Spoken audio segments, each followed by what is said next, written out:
Сегодня к вам с вкусным пирогом из клубники без яиц и молочных продуктов, то есть постным. Для начала в муку добавляем сахар.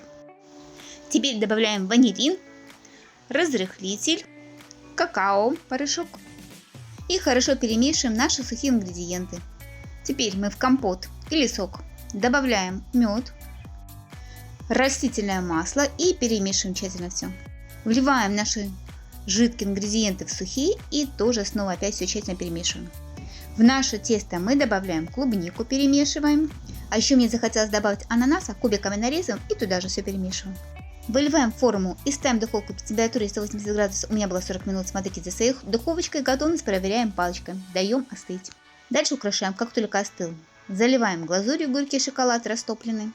И сверху украшаем ягодами. У меня и клубника, земляника, ирга. В общем, что было, тем и украсила. Приятного и вкусного вам аппетита! Наслаждаемся красками и вкусами лета!